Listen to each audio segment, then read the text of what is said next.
Welcome to the Career Coffee Chat podcast. I'm your host, Aaron Urban, certified career strategist and executive coach, removing career roadblocks so you can achieve more impact, influence, and income. Today, I am very excited to have Katrina Booker, CEO of Lead to Power, discuss with us how to elevate your presence for career success. She is a certified leadership consultant, trainer, and speaker. She draws from over 20 years of corporate experience, along with being an entrepreneur, to help transform the lives of women, enabling them to move to the next level in their careers, launch businesses, build confidence, and create goals and strategy to lead their achievements. And she's also one of the people who I go to when it comes to developing allies. She is super good at this, and I'm very, very thrilled to have her as a guest to talk to us about how to elevate your career and elevate your presence for your career success. And without further ado, I'm super excited to introduce Katrina Booker. Katrina, so great to see you. Hi. Hello, Aaron. Thank you so much for having me today. I am super stoked, super excited about this. Thank you so much. Yay, I'm super excited to have you on the show. Are you kidding? I'm really excited. I just shared with everybody tuning in how much you are like a go-to person for me when it comes to building allies and elevating your presence. You have tons of experience about doing this in the real corporate world.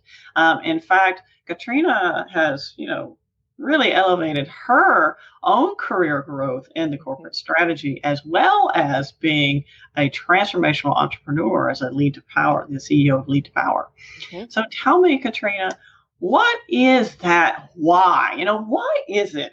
Why should we even, elevate our presence? What's this presence thing anyway? What is that? What is that? What's that all about? I know it's one of those buzzwords, leadership presence, executive presence, and it's been out there for a couple of years. It's one of those major buzzwords, especially when you're talking about women's networking and women's professional development, developing your presence. And you're like, that sounds great. What is that? What is this thing? It's there are lots of words, the gravitas and but it's really how you show up. How do you show up? And not just at the table. There's been a lot of buzzwords and hum in the air about, when you get to the boardroom and how do you show up at the boardroom. But I really think it starts way before that. Way before that. Earlier. Table. So it's how you present at the table. Absolutely. Let's square our shoulders. Let's, sit up, lean in. So everyone's leaning in. All the ladies are leaning in. But how do you lean in? What does that look like before you get to the table? So I'd really like to talk about presence as how you show up for yourself. It's personal. How you show up for yourself in your career, business, and life. Wow. I'm really excited to hear all about this, Katrina. Mm-hmm. And I know that people who are tuning in right now are very excited as well. For how do you show up for yourself? Backstory on me and why I get so passionate and my face lights up when I start talking about this is because it's super personal. Because I was showing up for everyone for a number of years besides me. I'm looking right in the camera when I said it. Besides, outside of myself. Mm-hmm. So there's career, there's work. It wasn't even career at the time. It's just, I am working. I'm employed and I'm working and I'm checking the boxes. There's family. Mm-hmm. There wasn't a business at that time. There were social organizations. So not just church, but other, boards outside that, showing up for everyone. And once I got to the end of the road, it became about me. And right. I had a hard time with that, Aaron, because I was raised that you think about everyone except for yourself. You take care of Amen. Everyone. Yes. It started for me, the elevation that we're talking about today of presence started for me when I started focusing on what I want. So that's the first step. If you're going to improve your career, and God forbid, not everyone wants to be the CEO and not everyone wants to climb the corporate ladder. So let's just be honest about that. If you have CEO, if you have director in your view, then let's get after it. Let's do the best that we can. And if that's not for you and you decide that you really are passionate about repurposing denim jackets and you want to open a boutique and you're going to repurpose and sell them, by all means, let's do it. Listen, honesty is therapy. That's my new hashtag. Honesty is therapy. So the first thing is just be honest about what you want. If you really want to climb the corporate ladder and elevate, and it's all about providing value for others and for the organization, by all means, define that and then do the things that will get you there. And then there are other things that you can do after that. But I want to start with that. I want to take the most time on talking about just being honest. How many of us fall into the trap of my parents always thought I would be good at XYZ. Yeah. My friends think I am amazing at XYZ. And you could be amazing at those things, but they could also just be a hobby. Right. And are we actually living up to our own goals and priorities? Or are we living to someone else's? Same as you, Katrina, years ago, I had a wake-up call and realized that I was living for someone else's dream. Absolutely. Absolutely. And that was society's dream, that thou shalt move up the corporate ladder. And I had moved up to the point that the next step was the VP or senior VP level. And at that time, it's not that I couldn't do it, but the amount of travel in my industry, in my field that would have been required of me would have been the antithesis of everything I believed in. And I tried it and I was like, okay, I'm going to give this a try because you just don't know unless you go.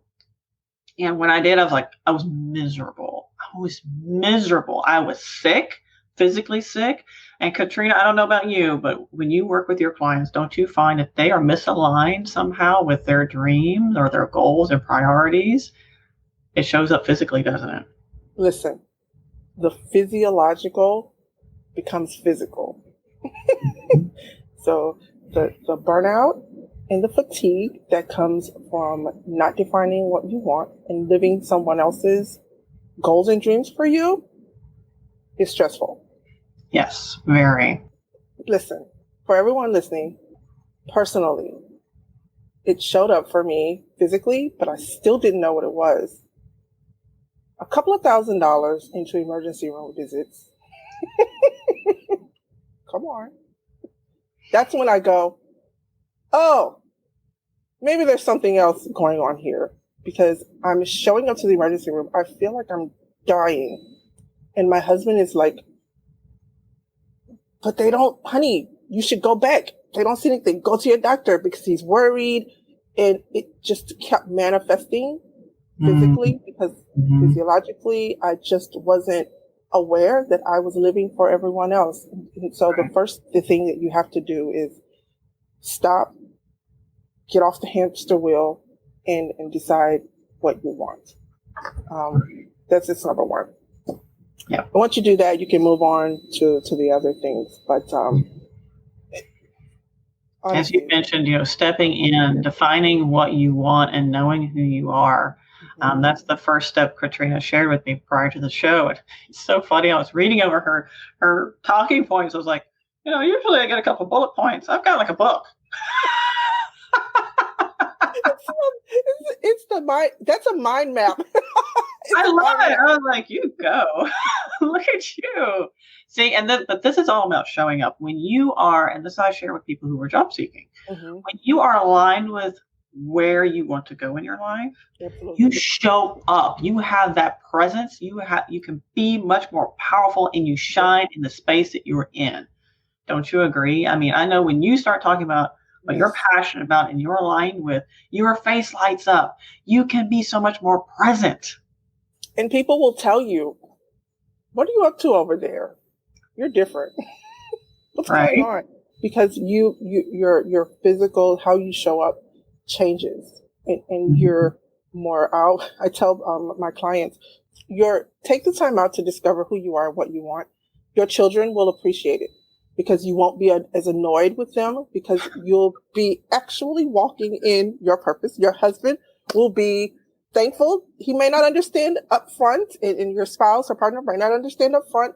But after you go through the process, they will appreciate it because you won't be as annoyed, agitated, and you'll be so stressed out, easier to deal with. And because you're walking into what is for you, knowing who you are, after you define what you want, knowing who you are. I had to do a lot of assessments to find out, okay, this is what I want. How come I'm not there? What am I lacking? Or what am I not leaning on? What are my strengths that I don't know about? And what do I need to add? Yeah. You have to know who you are. So I'm really, really big on self-assessments. There are multiple. They're all very good. I'm partial to Strengths Finders and the DISC assessment, but there are others out there. Myers-Briggs, there's a host of them. And it really helps to know how you communicate with others, how people perceive you, your personality, your work personality, your work profile, your communication style, what your strengths are. So I'm very analytical. And so when I present myself to a group, an organization, or if I'm going for a promotion, I need to be able to say, okay, this is what I bring to the table. This is how I add value. And also knowing if that role fits for me. You can define what you want, but not every role out there is for you. Absolutely. As I tell my clients, a cheap and cheerful way to do it is to write down all of your roles, responsibilities, everything that you do for your career and your job, your what you do. And then list, okay, which ones, red line, something that drains me, highlight something that gives me energy. And that's kind of a quick and dirty way to find out where your strengths are. And that helps you if you're seeking another opportunity, or let's just say you've told yourself, like so many have, Katrina, don't you agree? I want to be a manager. I want to be in a leadership role. Hey, true story. That's not for everybody. And guess what? That's okay. You're not broken. There's not something wrong with you. It's perfectly all right, because knowing where your strengths are and what drains you is what will give you either fulfillment or misery. I really like the fact that you said, the management of having direct reports is not for everyone. However, there are ways that you can excel outside of that. And that is the most common way, right? But there are other ways that you can excel outside of having direct. So know if that fits your model. And if you are promoted to that role, okay, these are the points of my personality, my communication style that work well for managing others. These are the ways that others may perceive me that don't work very well. So how can I play to and make stronger the things that will, create a team and foster a team environment if you're promoted into that role? But yeah, it's very vital to know that not every career aspiration leads to, that. You can manage very well and have a very successful career outside of those roles. I mean, I coach executives, and it's funny, they follow the ladder. They follow oftentimes what their family expected them to do, or what their dad or mom or whoever their early influence was, right? Whatever our early influence was, whatever that social script, whatever that story, that script that's in our head, they follow that. And not that they're not great at what they do, they are, but they're so exhausted by the time they get home. Like one of my clients shared with me, I can't be present for my kids. And that's not okay with me. Right. They have nothing left to give. They have nothing left to give. And as Martin shared, these are terrific insights. Thank you, Martin. Great to see you on the Career Coffee Chat Show. And if any of these, are truth to you, just say #truth, give us a thumbs up, give us a like. Also, this is not just us talking. This is also us answering your questions. So if you have questions about how to show up, how to elevate your presence, particularly based on where you want to go that's aligned with who you are as a person, pop it in the comments. We will answer them. Absolutely. So Katrina, what's that? People are probably asking me, okay, great. So we've talked a little bit about strengths and drainers, DISC, Strength Finder. By the way, I'm a huge proponent of DISC. What's that first step? So you kind of have an idea what drains you, what gives you energy. What's that first step that you can take that makes sure that you are in alignment with where you want to step into? So I think the next step, which is to step out. So the first thing is, to step into yourself, define what you want, know who you are, and categorize those things, write them out. But once they've been identified, the next step for elevating your career presence is to step out. And I think it's telling someone else your goals and your vision. I'm a big proponent of sharing because this is from personal experience. You can miss an opportunity because no one knows you were thinking that was something you might want to do. If you don't share with your manager, you don't share. Oh my gosh, you are speaking the truth. No one knows. They can't read your mind. And it's I did this post a couple of months ago now about sticking your head in the sand. Working hard and sticking your head in the sand is the quickest way to miss the opportunity. Because if you're working so hard and you're checking the boxes and you're in every day and you're on time and you're producing, but in those moments that you have opportunity, you never share with your manager or your director, your VP, what you'd like to do. No one knows. So when those opportunities become available to volunteer, even to participate in a committee, to strategize, get feedback, no one knows. So I really want you to think about those who are listening. Think about someone that you can tell that can. Sometimes it's just okay. You don't need their feedback at the moment. You just want to tell them. And think of a friend. So think of someone in your workplace that you can tell, a friend that you can tell, maybe someone that doesn't work with you, and then a coworker who can also keep you accountable. So the friend and the coworker, just to keep you accountable. You're sharing your dreams and, they ask you about it. Whatever happened to you doing this or that? You're like, oh yeah, I need to get back to that. So it's creating a little bit of accountability, but then also just sharing with others. And it used to be in the elevator bank when you're talking to or happen to run across someone or leaving a conference room and there's that small chatter that happens before and after meetings. I'm a big proponent of sliding into the conversation if it presents itself, what you want to do. So we don't have those opportunities anymore. However, I will encourage you to stay in tune with your organization. Don't be the one who misses the memo from 3 weeks ago about this initiative that's coming. Because what happens is that may be your opportunity to tell someone, hey, I saw this memo about the strategic initiative for 2021. If there's anywhere for me to participate in that, I'd like to. That's telling someone. Projects. Let's just say your goal is to either further yourself into technical strategy, which is not necessarily people management or people management. And let's say let's say you're an emerging leader and you haven't managed people yet. Maybe there's an opportunity for you to volunteer for special projects where you are managing people as a project manager. Yes, absolutely. And also getting eyes and access to key decision makers. I'll give you a real quick true story. I applied for a job that I knew I wouldn't get. And I did it on purpose. It's not that I wanted to be the VP of operations. I didn't.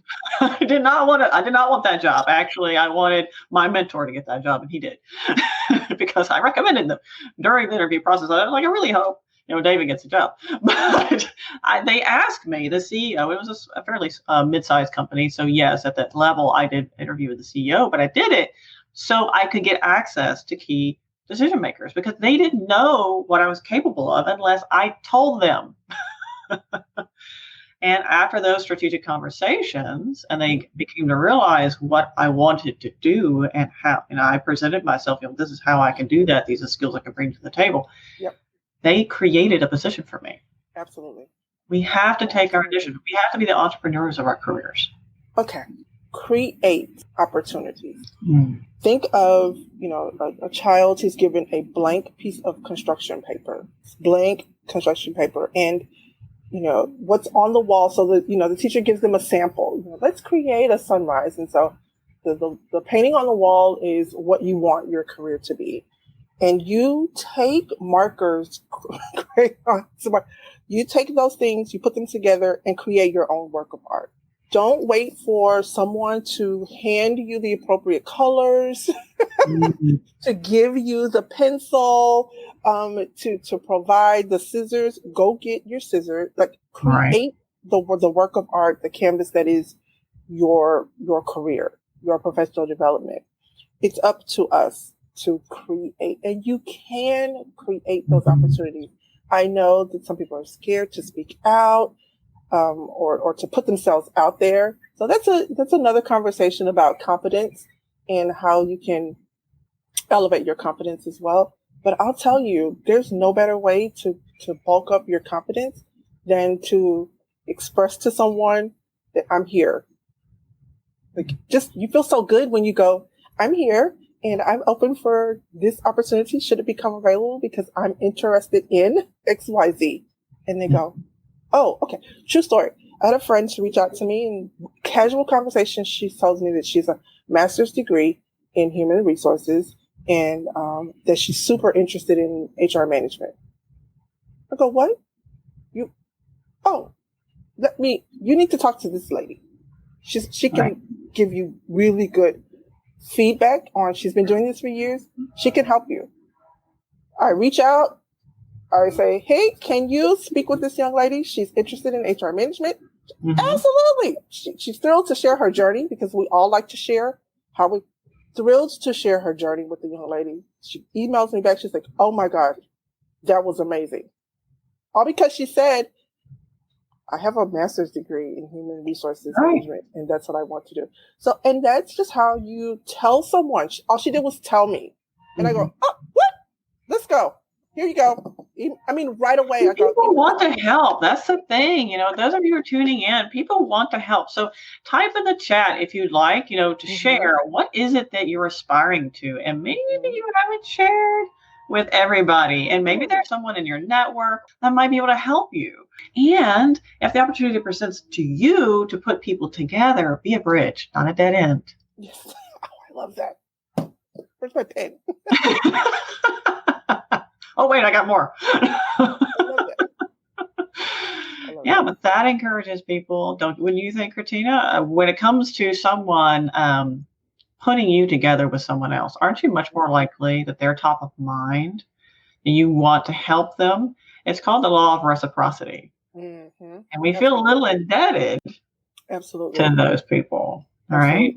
And it's when you help others to reach their potential and to reach their goals, it also gives you a sense of self-awareness about yourself. And so it's about building your character. So, you're part of John Maxwell. He's very big on adding value to others. And as you add value to others, you're also building your character. Your presence. Yes. So he has the principle of the ladder, where when you do those sorts of things that are adding value to others, not necessarily yourself, when you're, aligning yourself with others to help them reach their goals, you're increasing and moving more towards the personal character and personal development and personal growth that is also required and that you will need when you get to where you're trying to go as well. So it all works out. And then, yes, absolutely. The indebtedness and the people feel endeared to you because they're like, oh, what do you need? I got it. And they're off to the races, because they sincerely appreciate that opportunity that you provided for them. So for those of you tuning in, share with us, what's something you can do to pay it forward to other people? Because I will be perfectly honest in saying that I wouldn't be where I am today if I did not have that pay it forward mindset. Giving without expectation of return is really important for us, not only personally, but for our careers. Mm-hmm. And Katrina, what would you say? Would you agree with those people who are that bridge, who actually do align more with others?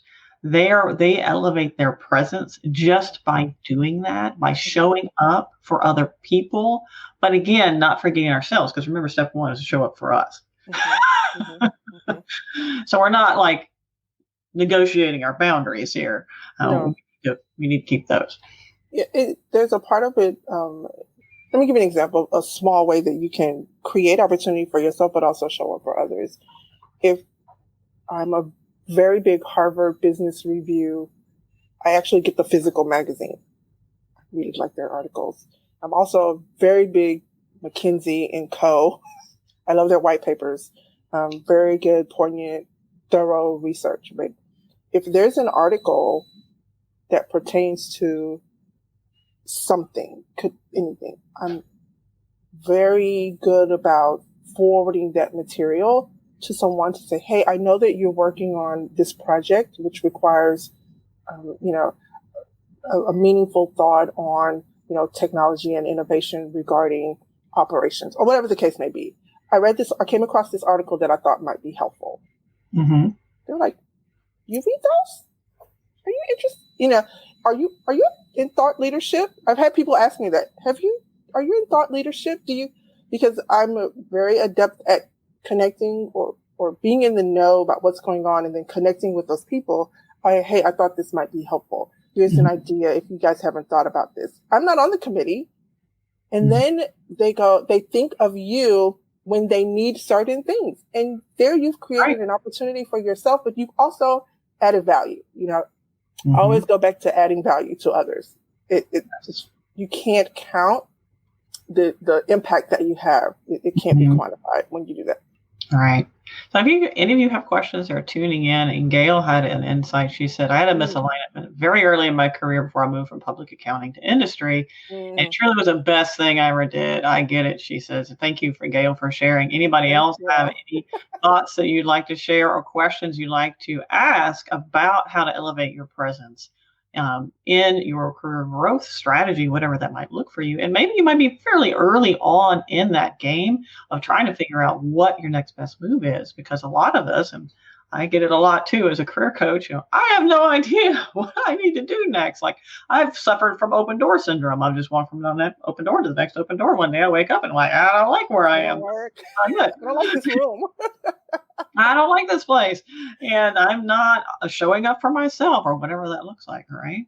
So, Katrina, I really love what you're talking about. You're stepping in, defining what you want, know who you are. You're stepping out. You're telling people. You're sharing with your allies and developing those allies by being a bridge, not a dead end, and volunteering for special projects, creating opportunities for yourself. We have to be entrepreneurs of our careers. What about stepping on to the stage of being online, the stage of networking, showcasing your skills? Those are pretty scary. That was the hardest part for me, because I come from a generation where, first of all, you don't share all of your everything, your business, So my mom would say, everything that happens at 6122 stays my childhood address, stays in 6122, right?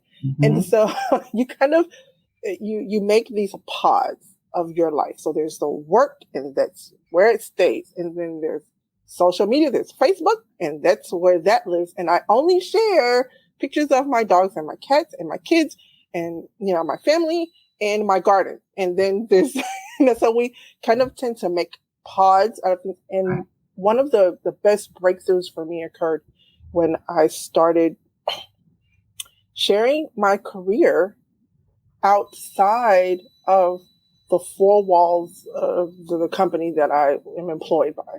And that is just counterintuitive for some people, for most people. It's, I don't want to talk about. And there's a way to do it so that you're not sharing trade secrets, right? And you're not sharing your screen from work and not necessarily taking pictures while you're in the boardroom or at the conference room table. There are ways to do the conference room table are totally okay. I'm kidding. The conference room table is now what? A Zoom selfie where you're Yeah. So yeah, there are definitely ways to do that. But what I started doing was just sharing my interests, right? So when I started figuring out how to get my career back on track, there's no way I couldn't share it. I had to share it because it was just killing me that I wasn't telling everyone this information that I found out and what I'd been reading and what I found out about innovation and taking the innovation approach, like the technology, the tips, best practices that people use for technology and innovation. And I applied it to my career basically. And so I was like, I have to start telling people about this or I'm just going to crumble. And that's what I did. It wasn't that I work at Invesco and this is what we're doing here. It was more, this is what interests me.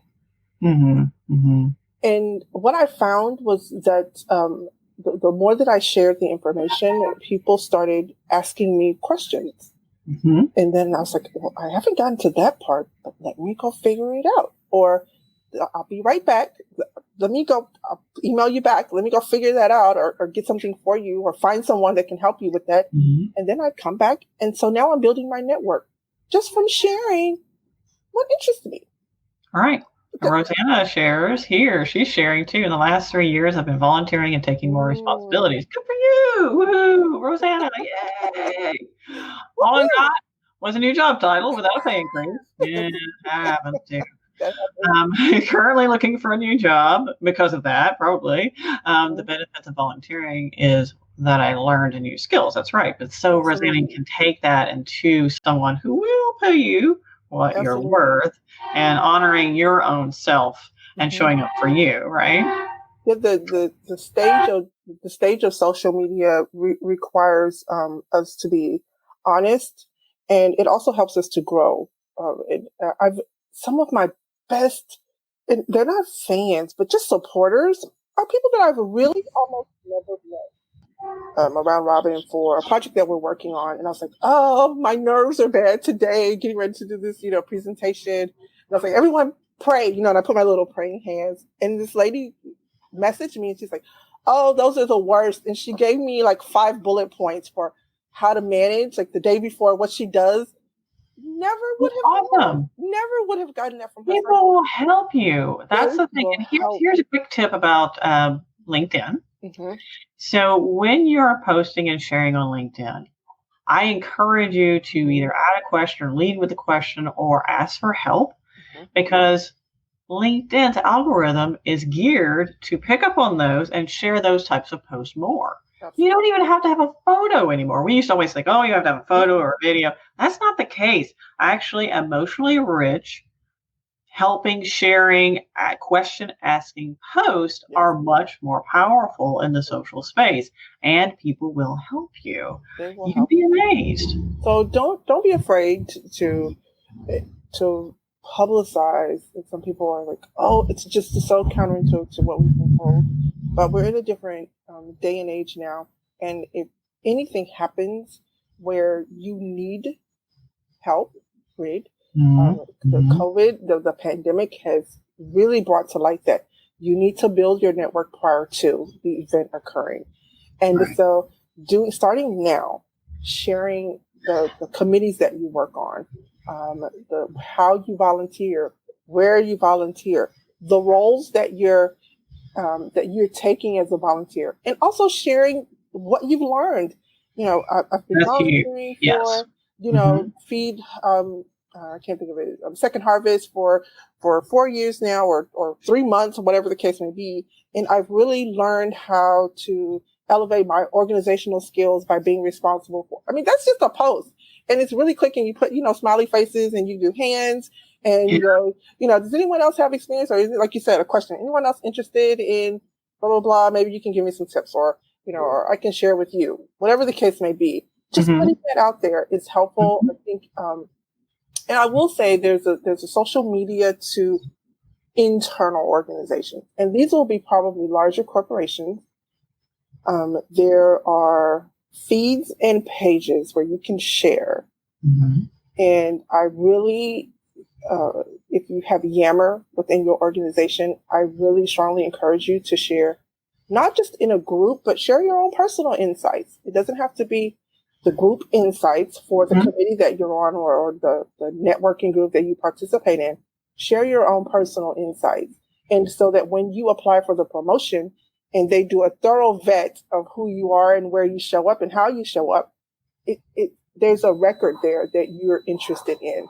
You've already done these things, because they can, they can see in your career development and all of that, what you've put there. But it's also nice to have that as the backup. So think of being social inside of your organization as well. And I do understand that it is, for certain generations, counter to what we've been told or how we've been trained, but it's okay. It's okay. I promise you it's okay. And it will actually work to your advantage. When I got over my boundaries, my false beliefs about not sharing at work and not being personal at work. Really, there to work. It was a very, very metrics driven, very, focused, target focused, goal focused individual, which did not encourage me to share and build relationships inside the organization. Absolutely. I was great at building relationships outside the organization because that was part of the goal, right? But I didn't do it inside the organization. Duh. When I got over that, I mean, it was like people were like, "Who are you?" They're like, "You're so much nicer to work with," and people would actually do things for me without me having to ask. It was just amazing, like how much different the whole experience was, and much more positive. It was just a much better, all the way around. But if you're sharing outside of your organization, for example, and let's just say you were considering thought leadership in your professional space, or if you're considering a career pivot, hey, get on specific groups that share that, either role focus or industry focus, and ask questions, connect with other people, ask questions. This is the new work support. This is your ally support. And Katrina, I know you're really good at building allies, and I'd love to hear from you just maybe a few top tips about how people, just one or two golden nuggets from you about how people can build their allies and their tribe. I think getting over putting yourself out there.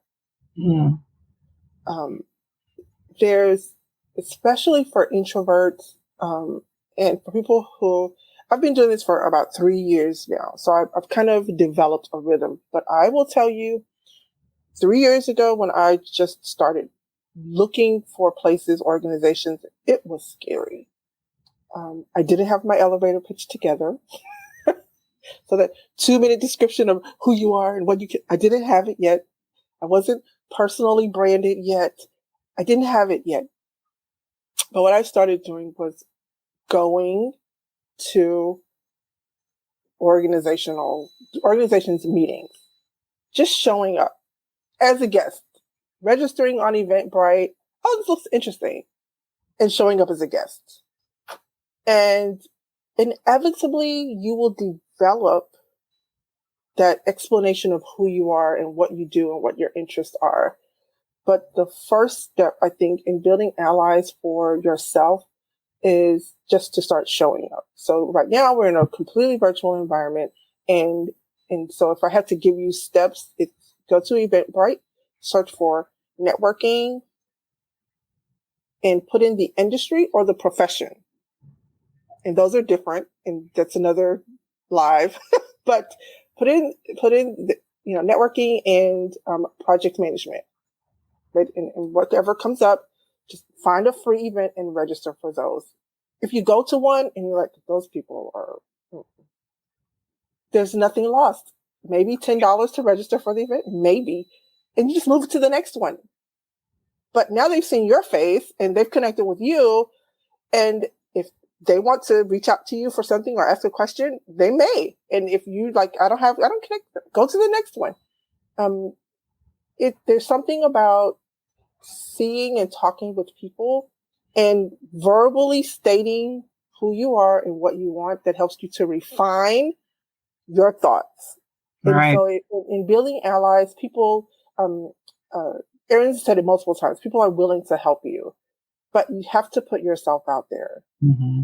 You really, there's no way around putting yourself out there.